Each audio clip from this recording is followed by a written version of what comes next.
Can you say something like, how does modern science refuse to look at the telescope today? How does that apply to contemporary modern science? Well, the metaphor is the metaphor we're using in the Galileo Commission. It's the reason we've called it the Galileo Commission.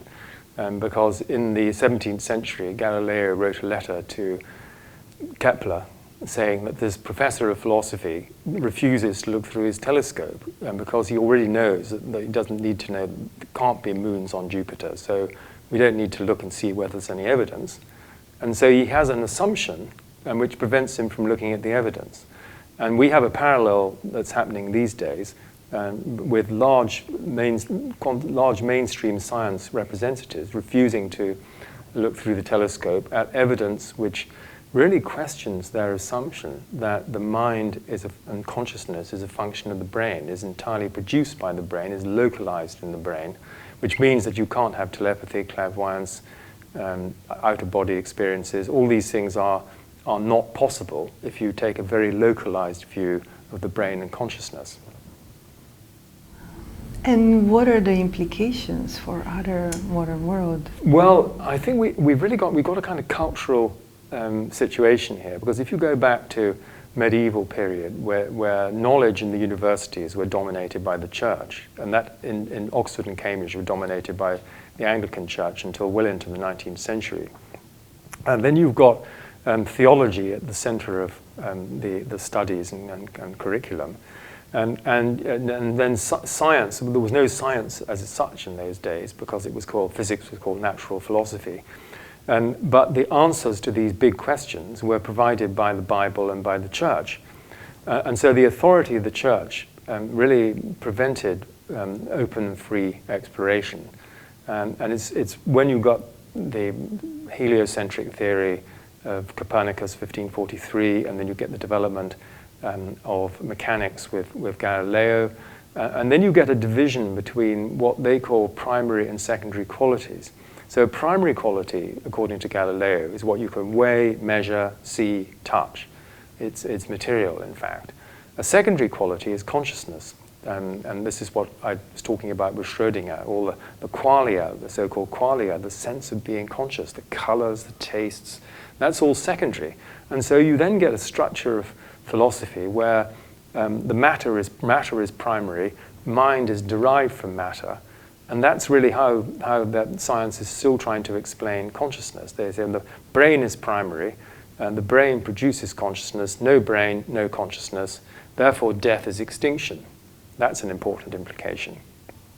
So William James, operating more than 100 years ago, he said in various writings that we know there's a very close relationship between brain and consciousness. But what is the nature of the relationship? Is it a relationship whereby the brain produces consciousness, or is it one whereby, in a sense, the brain canalizes, filters, and transmits consciousness? So the brain becomes a transducer. And in that case, and this is the important implication, you can have a mind or consciousness which is not totally identified with the brain.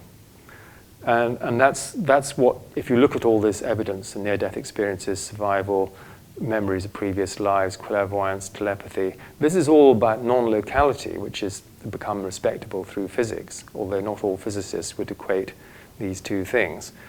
And so we need to enlarge our view, we need to enlarge the assumptions of science so that we can actually take in these experiences. Because as I said in my talk, there are no impossible facts.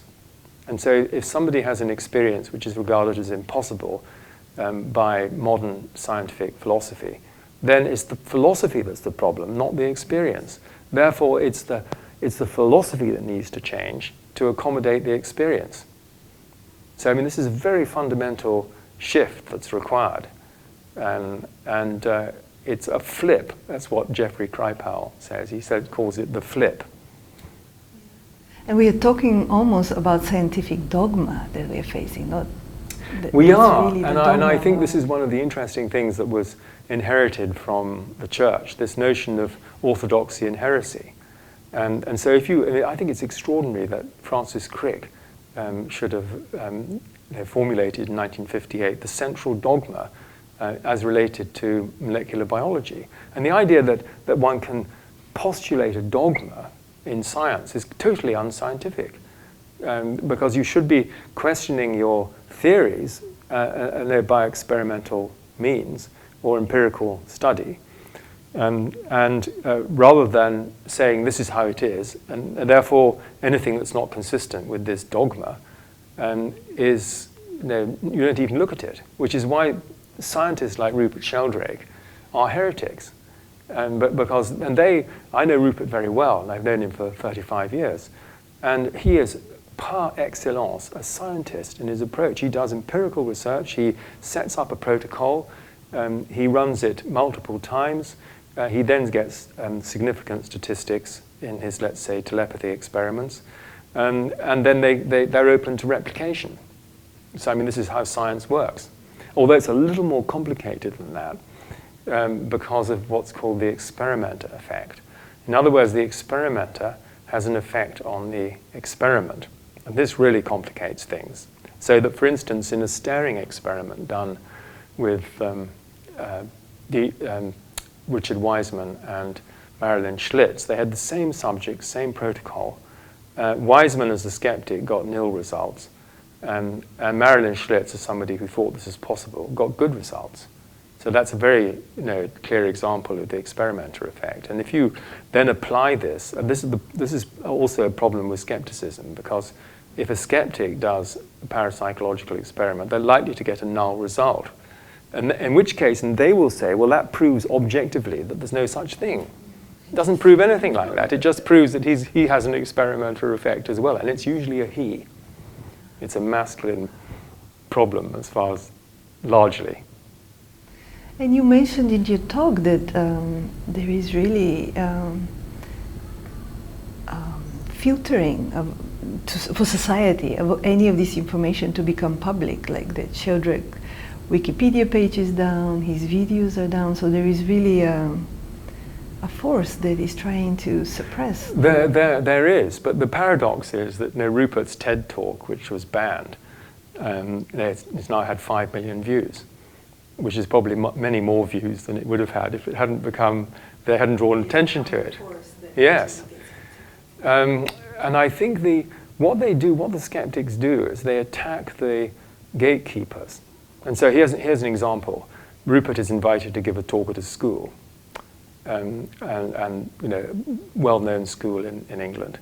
And one of the leading skeptics rings the headmaster up and says, you can't have Sheldrake at your school. He really isn't a proper scientist. And of course, then you lose your reputation. See, they push that button.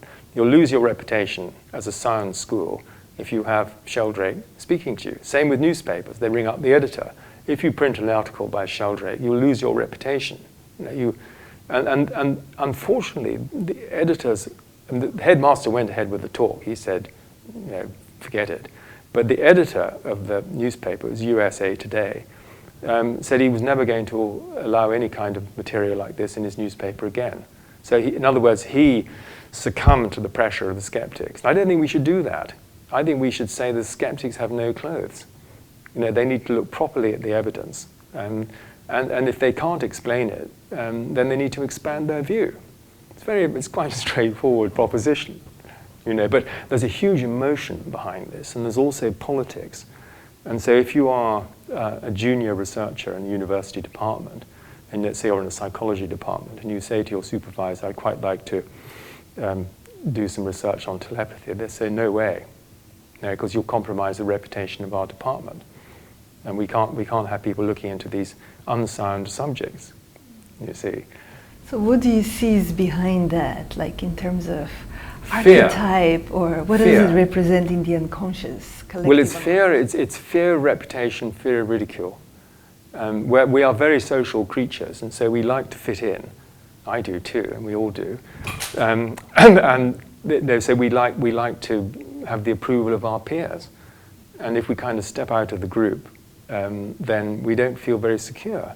So I think there's a sort of psycho-political issue here, and the political is the power, the the research institutions, the governments, and so on, the Royal Society. And the Royal Society has almost no mavericks in it at all. The only fellow of the Royal Society who supports telepathy is Brian Josephson. And he's won, and he's ridiculed for it. So these are powerful social forces. But so I think what we need is to try and create the conditions for more people to come out and say, yes, I've had these sort of experiences myself. They are significant. They can't be explained within the existing scientific framework, so we need to look a little bit wider. But it has to be done. Some people have to take the first step. And so some prominent person actually has to put their head above the parapet and say, yes, I actually had something like this, and I think this is really interesting. And I think we should be talking about it. And then that will encourage other people, to start talking as well. So round a dinner table, it's not usually a problem. People will admit that the strange things happen. But in a university departmental meeting, I mean, you would never mention any of this. And more's the pity. And what would you say? I heard you say a beautiful comment. We had a talk here about artificial intelligence, and you had a very beautiful comment. It's not really artificial intelligence, but we're talking here about artificial computation. Can you make what's your view on this movement, transhumanist, strong movement that we are faced today with? Well, if you, Sir Roger Penrose talked a bit about this last week in Interlaken, that if you need to distinguish between intelligence and understanding, and even you need to question what the meaning of intelligence is in that respect. And so it's really more computation, as you were saying. So if you're playing chess, Jack's presentation yesterday was talking about the fact that we have these machines that can beat all world champions, and the poor Chinese man was crying because he'd been beaten by a machine. Well, these are all algorithms with feedback loops where they become more and more sophisticated, and they know every kind of move. And Sir Roger, he said, well, actually, what doesn't work with these computer machines is if you give them a starting point that actually couldn't possibly exist, it's not in the algorithm. And then a person can actually beat the machine because the machine's algorithm is incapable of sort of computing that particular situation. But I think the root problem is this mechanistic metaphor, which came in the 17th century, and which sees the human being as a machine. And Ian McGilchrist, who I mentioned in my talk, he said there's a fundamental distinction, and everybody would say this who's got any sense, in my view, between a mechanism and an organism. And an organism is self-reproducing, and it's a complex adaptive system, whereas a mechanism is something which you have to repair and maintain. Okay, you have to maintain your body as well. And this is a kind of metaphorical confusion, if you like. And so if you say, well, human beings are really complex biological machines, and you have this mechanistic view, then you say, well, in that case, what's the difference really between carbon and silicon? We can upload intelligence, consciousness. Well, I wouldn't say consciousness, but something can be uploaded into a silicon equivalent, and then you can transcend your biology. And that's what even people as distinguished as Martin Rees, who was president of the Royal Society, and who I know, he thinks that the biological human is a kind of transitional form, and that in 100 years' time, we'll have gone beyond that. But I think another point, which I also mentioned, is the danger of not distinguishing between an I and an it. And so a machine is an it. And so if you, to the extent you reduce humans to machines, you dehumanize them. And then you empty them of meaning, significance. And then if you have a grand narrative, which is what we have at the moment, a mainstream scientific, everything arose by chance and is modified by natural selection. So there's no intrinsic meaning or purpose. And And that's a profoundly dispiriting and demoralizing view of life. And I think that even from the science point of view, if you look at evolution of consciousness, what you've got, and this is just setting aside some of these metaphysical assumptions, what you have is an increase of complexity and an increase of consciousness. So you've got, this is what Teilhard de Chardin was saying. He said the complexity consciousness is the direction of travel of human evolution. Now, if you then say that, well, then you ask yourself, well, what are the qualities of this more complex consciousness? And he would say, well, at its core, and this is what people experience if you go into the deeper structure of reality, is love. Love and light. And so the mystical experience, the near-death experience, is an immersion in love and light, so that you are actually that. You are that. You are love. You are light. And you realize that. And you realize that is the essence of what a human being is. It's not a kind of computer program. And so this is why I said we have to have a multidimensional model of the human being, and we have to bring back the heart into all of this. Because we had a speaker called Julia Mossbridge at Mystics and Scientists, which we had on technology, spirituality, and well-being. And I can provide you with a link to that. She said, I recently went to an artificial intelligence meeting. There were 50 people there. I was the only woman. So that, I think, tells you something about the field. And this is where you come back to Ian McGilchrist, who is the author of The Master and His Emissary, The Divided Brain and the Making of the Western World. He says that we are dominated by this left hemisphere analytical view, which, of course, you see going straight into an artificial intelligence. And we've neglected the right hemisphere creative, intuitive, holistic side of ourselves. And for him, the master hemisphere, which in terms of his title, is the right hemisphere, not the left hemisphere. Because the right hemisphere is what gives us an idea of the whole, and then, as it were, gets sent to the left hemisphere for an analytical, analytical elaboration, and then it should get sent back to the right hemisphere for a higher level of integration. And so he never says we only need one hemisphere. He says we must create a culture in which these hemispheres are working together, and we therefore re-establish our balance. And so, for instance, all the kind of accounting mentality in public institutions that has come in the last 30 years, bean counters, inspections, reports, all of this is left hemisphere stuff, and it's aimed at control.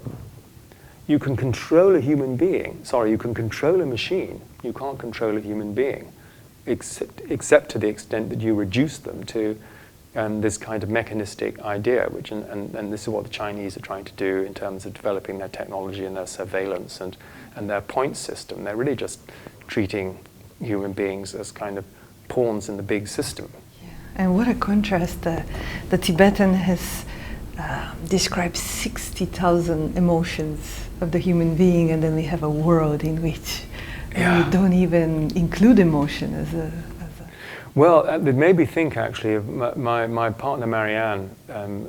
She translated an Encyclopedia of the Emotions by Vera Helleman, which has just come out in English, from Dutch into English. And there are 350 emotions in there. And I thought that was quite a lot. I mean, in other words, I got insight into a lot more emotions than refinements, really, than I had been aware of before. So I'm that. Yeah, and the relationship between these, because she says that what we need to do is to learn to use our emotions as a navigation system, and that what appears on the outside in our life is what's already in here, and that makes you notice a few things. And last question would be, what's your vision?